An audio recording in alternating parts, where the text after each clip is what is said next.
ఏ దారిలో నువ్వు పోతున్నా, ఏ గండం నీకు ఎదురైనా, ఏ కీడు ఎన్నడు జరగదు నీకు, అమ్మ దీవెనిది నా కొడుకా.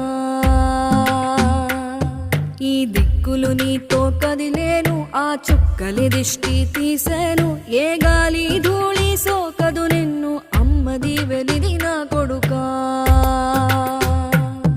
ఏ పిడుగుల చప్పుడు వినపడినా, ఏ బూచోడికి నువ్వు